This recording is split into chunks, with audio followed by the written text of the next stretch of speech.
Nabi Nuh alaihi salam. Setelah Nabi Idris alaihi salam wafat, sedikit demi sedikit iman masyarakat mulai menipis. Iblis dan pasukannya semakin gemar menggoda mereka. Kemudian mereka mulai senang membuat patung. Mereka membuat patung untuk menghormati para pahlawan, leluhur, tokoh-tokoh yang sudah mati. Patung-patung itu diberi nama sesuai nama para tokoh itu. Dari sekedar penghormatan, lama-kelamaan mereka mulai menyembah patung-patung itu. Mereka percaya bahwa patung-patung itu mempunyai kehebatan dan kekuatan yang bisa melindungi dan menentukan nasib mereka.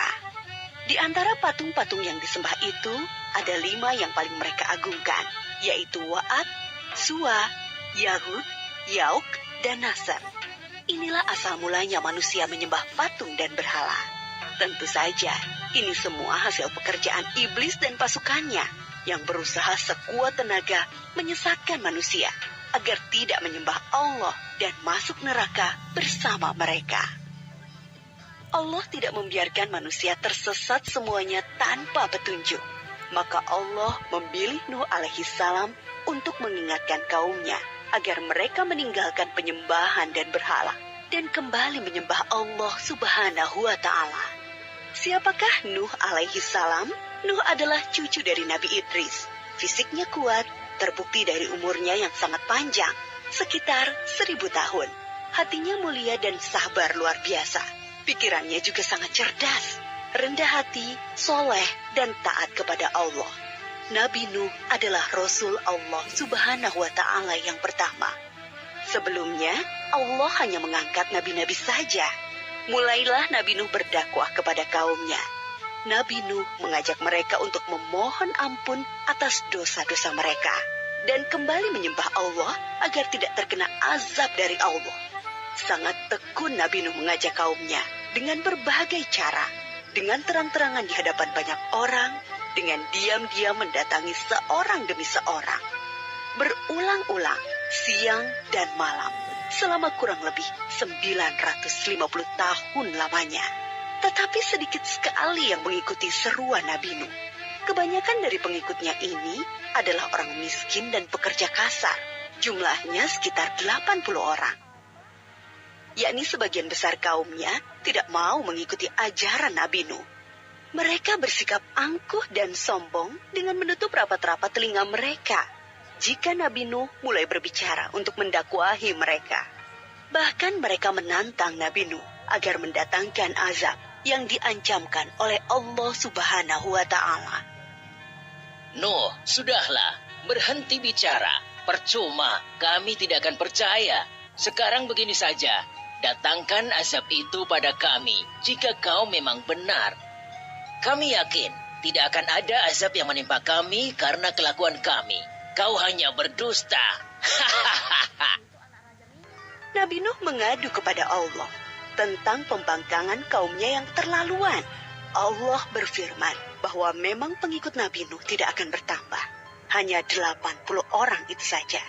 Selebihnya mereka semua tidak akan beriman karena mereka sudah sangat sesat. Setelah jelas ketetapan Allah bahwa orang-orang itu tidak akan beriman, maka Nabi Nuh memohon kepada Allah. Tuhanku, musnahkanlah seluruh orang durhaka itu dari muka bumi.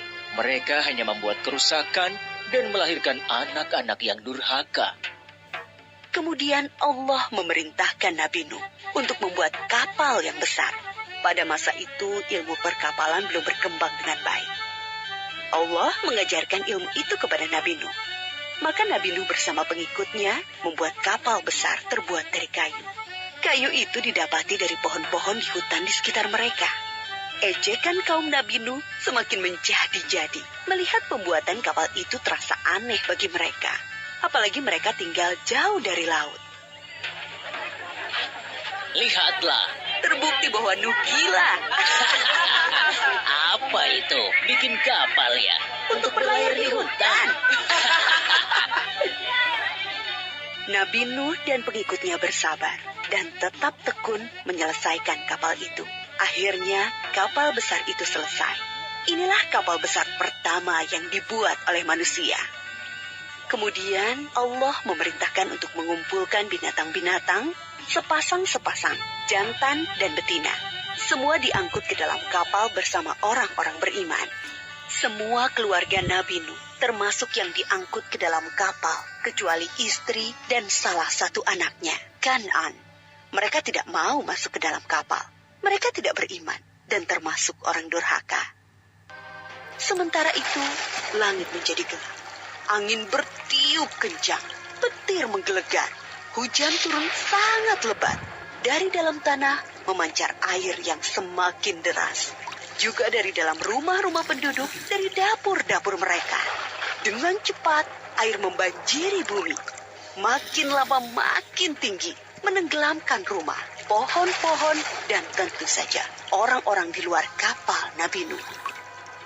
Ketika Nabi Nuh melihat sekelilingnya dari atas, tampak putranya, Kan'an, sedang menyelamatkan diri dari banjir. Karena kasih sayangnya kepada anaknya, Nabi Nuh berseru, Anakku sayang, masuklah ke dalam kapal ini. Tidak ada yang bisa selamat dari azab ini kecuali yang berada di dalam kapal. Tidak, ayah. Aku akan memanjat bukit yang tinggi. Pasti aku akan selamat. Tiba-tiba datang gelombang besar dan Kan'an tidak terlihat lagi. Dia termasuk yang dibinasakan. Nabi Nuh sangat sedih, tetapi beliau menerima keputusan Allah. Di dalam kapal, Nabi Nuh bertasbih, memohon ampun dan berdoa tidak henti-hentinya bersama orang-orang beriman. Setelah beberapa hari, Allah memerintahkan bumi untuk menelan banjir itu. Hujan berhenti, air pun surut masuk ke dalam tanah. Kapal pun berlabuh di daratan lagi. Orang-orang beriman keluar dari kapal dengan tetap bertasbih. Syukur yang tiada terkira. Mereka memulai hidup baru tanpa gangguan orang-orang kafir yang sudah tenggelam, dibinasakan Allah karena kesesatan mereka. Kisah Nabi Nuh memberikan kita pelajaran bahwa durhaka kepada Allah dan tidak patuh kepada Rasul utusannya membuat manusia ditimpa azab di dunia ini maupun di akhirat. Kisah Nabi Hud alaihi salam.